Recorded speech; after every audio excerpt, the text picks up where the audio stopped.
It's almost 2 months since Rhodesia completed its break with Britain by declaring itself a republic. And now the country's just held its first general elections under its new republican constitution. At stake were 66 seats in the new assembly, 50 reserved for whites, 16 for Africans. There was a challenge from the right in the form of the Republican Alliance, a pro-apartheid group, but the overwhelming verdict went as expected to Mr. Ian Smith's ruling Rhodesian Front.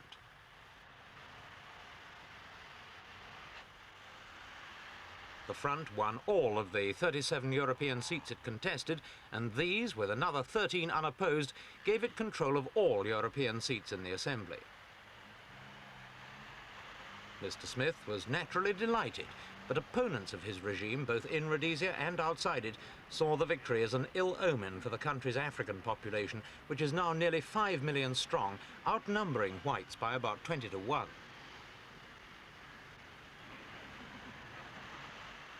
The fear is that the new constitution and the new Land Tenure Act are laying the foundations for a racially separated state on the lines of South Africa, in which African political rights would be gradually eroded.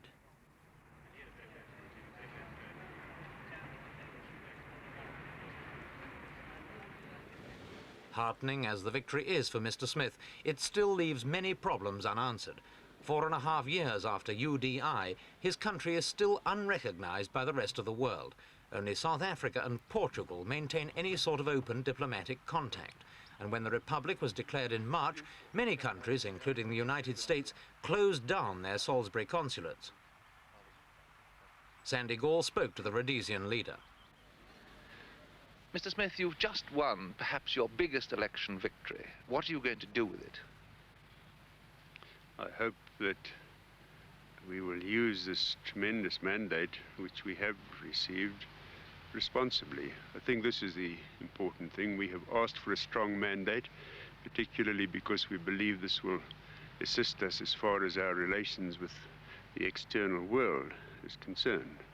But now I think it is important that we use it responsibly internally and don't abuse this tremendous power which has been given to us. Would you say that recognition abroad and separate development at home are going to be your two main priorities? I think our main priority is recognition abroad. As far as separate development at home is concerned, well, this is something we've always had, you know. Ever since we've had a constitution in Rhodesia, going right back to 1923, we have had separate development written into the constitution. That's if you wish to give it this tag. Some people call it community development, other people call it provincialization. It is no dramatic change as far as this is concerned. We are continuing what I believe has always been the Rhodesian traditional way. You were, of course, moving towards multiracialism in this country at one time. Now you're moving away from it. That is correct. With the concept of the new 61 constitution, there was a deliberate attempt to break down the previous traditional pattern, to do away with this. But I believe we are now moving back to that old traditional pattern. Would you consider partitioning Rhodesia? No more than it is partitioned now, and always has been partitioned ever since we've had a Rhodesia, where we have had the Land Apportionment Act. In fact, if one looks back through history, there was a time when the Europeans had, I think I'm correct, about 70% of the land. The Africans only about 30%. And gradually we have given them more and more and more until we've arrived at a position where we did some time ago, where it was roughly on a 50-50 basis, and this is still the position today. Are you planning legislation to ban multiracial parties? No, I certainly hadn't thought of that one. This is a new thought to me. I can't see that we would wish to do this. This is over to the people concerned. We don't believe it is desirable, and I've made this clear. We think at the moment we should encourage the Africans to develop their own parties and not get them to come and a European-dominated party and put them in a position where they will be accused of being stooges. We feel that we must shy away from this thing and try to get genuine African political thought at grassroots level. And then, when this thought comes to Parliament, that we believe is the place to get together and see if we can mutually sort out our problems. Doesn't separate development mean limited rights for Africans in their own areas? It means the same rights for the Africans as it does for the Europeans. I don't believe that it puts any one of these categories in an inferior position.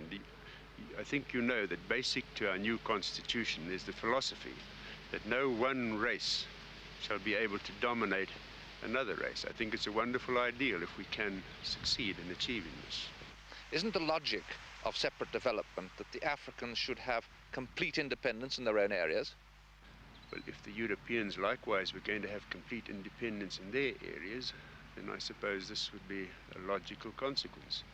But we believe, when we look at the position in Rhodesia today, the Land Apportionment Act, this is our history and we have to live with it, that it would be very difficult, if not impossible, to have complete separation between the two.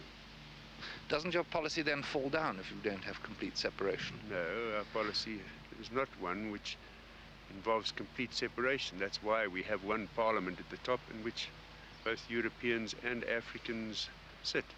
If we wanted complete separation, we would not have that, and we would have two completely separate countries with two separate parliaments. But we do have the one overall parliament on the top in which Africans and Europeans sit. But Africans will never, if I may just press this, Africans will never have the possibility of running that parliament. And does that not then mean that there is a discrimination written into your constitution? Well, of course, they have the same opportunity to run that parliament as do the Europeans. Highly unlikely. You have said that you can't foresee an African government in this country in your lifetime. That is correct, and I believe that this is on merit. I think these people are a long way away from running countries, from even understanding our system of government, and I believe they are the first ones to concede this. After all, what did it take the Europeans to arrive at their present position? Thousands of years. So I don't think you can do this thing overnight. I think we've got to be practical, and I think one of the big troubles in the world today is that people are trying to rush this whole question of bringing the African up. They're trying to turn an evolutionary process into a revolution, and I think you're heading for trouble if you try that.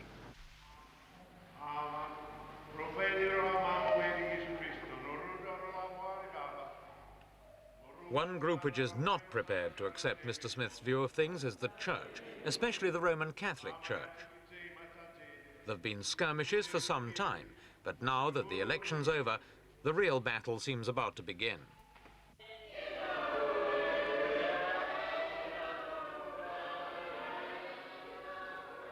One of the opening salvos was fired by this man, Donal Lamont, the outspoken Bishop of Umtali. The bishop recently accused the government of subjugating Rhodesia's Africans and of manipulating the franchise in order to deny them an effective voice. The bishop has been in Rhodesia for 24 years and preaches in the Shona language. Most of his congregation don't understand English. But this area has been classed as African by the new Land Tenure Act, and Bishop Lamont, along with other white priests, has been given 6 months to get a permit to operate in African areas. No one knows yet what will happen, but it could be that from September onwards, the bishop will be forbidden by law to give communion personally to the 60,000 African Roman Catholics of the Umtali diocese.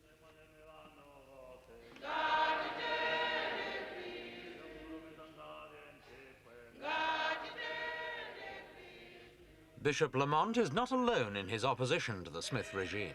His views are shared by Rhodesia's 4 other Catholic bishops who say the government's new legislation calls upon the church to declare itself as either white or black. This it cannot do, they say, because the Roman Catholic Church, at any rate, is multiracial and worldwide and has outlawed all discrimination on the basis of colour. The bishops have made it clear that the gulf between church and state is unbridgeable, and that on the church's side at least, there's no possibility of compromise. While the government follows policies of separate racial development, the church is divinely committed to the equality of all men, and that includes the Rhodesian African.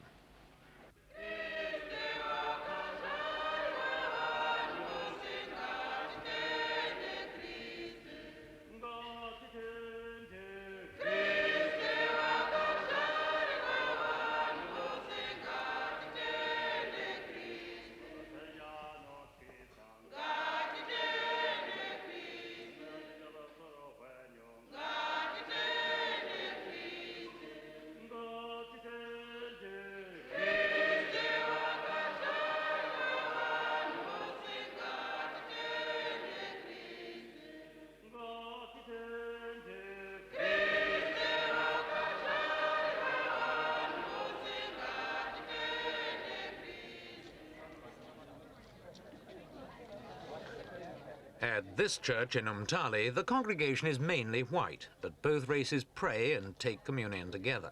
Under the new laws, multiracial services like these may be banned. It'll all depend on a permit, on a rubber stamp wielded by a white official.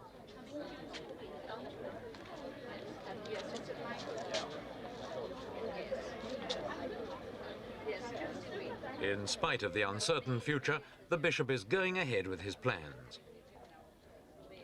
The congregation at Umtali has increased so much in recent years that it's now beginning to outgrow its church, so it's been decided to build a new 700-seat multiracial cathedral.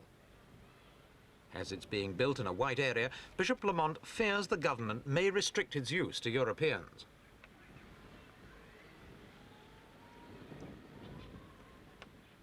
The bishop doesn't believe in mincing his words, and many Rhodesians were shocked when he said recently that the real terrorists weren't the guerrillas who crossed the Zambezi, but the men who'd created the new constitution.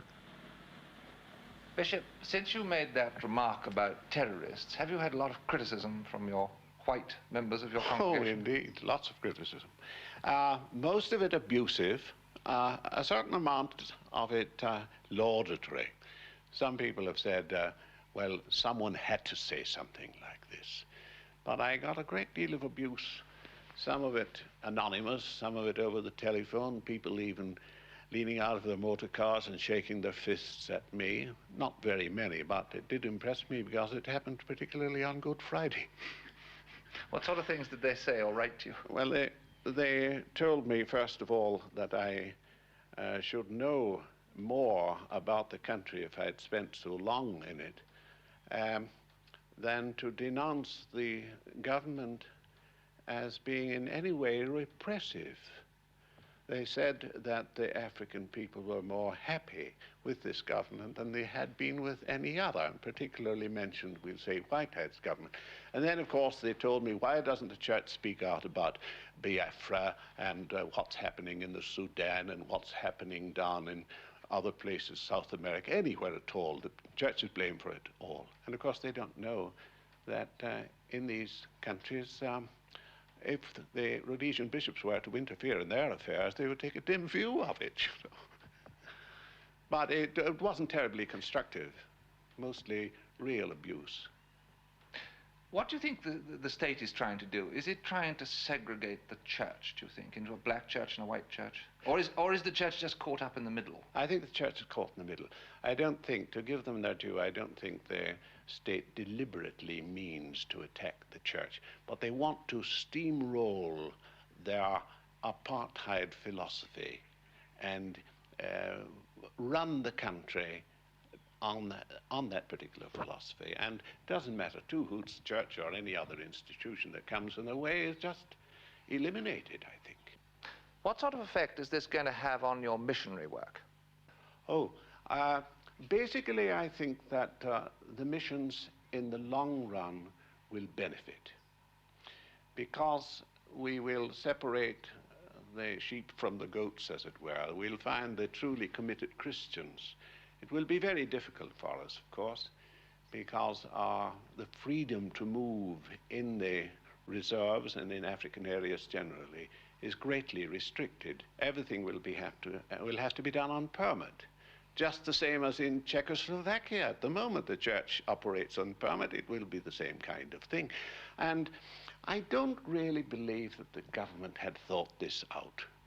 They didn't expect the church to react as strongly as we have had to react on a matter of principle. Really, it's like that. The young priests and sisters and teaching brothers who come out to us, they're the new breed, if you like it. They're not come to serve a particular section of the community, particularly a privileged section. The whole idea of the modern young man and woman is with their hearts of goodness to go and serve the underprivileged. Do you think we're going to get priests and nuns and brothers to come out from Britain or Ireland or any other country just to serve a privileged white minority? Not at all. If you want to preach in Shona in 6 months' time, in the same church that you preached in this morning, will you have to have a permit? Oh, I think so. I think so. And if you don't get the piece of paper? Well, I'm liable, I believe, to a fine of £500 and a year in jail and or both. And will you go ahead and do it? I certainly wouldn't pay the fine. No, but I mean, would you go ahead and preach if they wouldn't give you a permit? Of course. I consider that I've got a mandate, and this is the crux of the whole thing. This is a religious problem. After all, the heart of the racial problem is essentially religious and moral. And we, curiously enough, believe that we have a mandate from Almighty God to go and teach all nations without impinging on the rights of the state. There's no question of that. Absolutely. After all, the better Christian a citizen is, the better citizen he is bound to be. At least that's what we believe in our innocence. But, Bishop, you would be actually directly challenging the state. I think you have to. It's not the first time that it's happened. For 2,000 years, this kind of thing has gone on.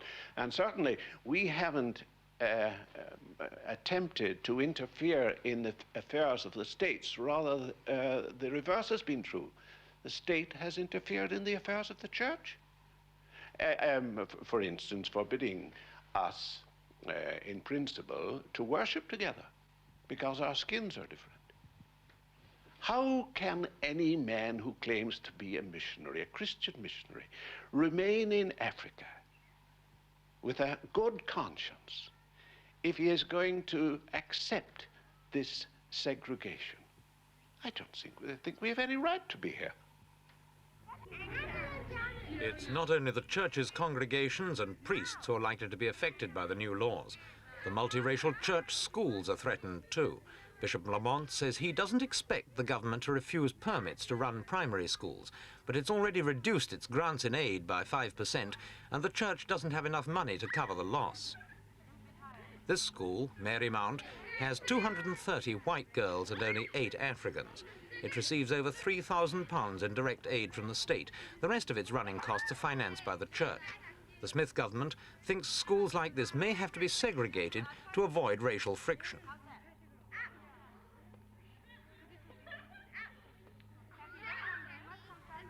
Sandy Gall asked Mother Richard, who's head of Marymount and comes from New York, whether she'd ever had any trouble of this kind. Well, we've been an integrated school for about 5 years now, and we have never had any trouble between any of the races in our school. Never so much as an unkind word. I think the children, we take them in at a young level, and they seem quite unaware of the problems that are facing the adults in this country. And they seem... Can you honestly say that you've never seen one single example of racial friction? Never once. And I do remember once when our sports team was not allowed to go and play in another school because we had a multiracial team. Our European girls requested that we would not play that school. And so that's a big sacrifice in this country because children love to travel to play, and they agreed to stay home that weekend if their 2 African members couldn't play with them. Do you think it's going to stay that way? I hope so. I fear for the future, though, with the present legislation. If they begin to enforce it, perhaps we will be forced to remove our African pupils or else close the school. The confrontation is clear. The Catholic Church will refuse to apply for permits to run their multiracial schools and churches. The government will have to carry the fight to them.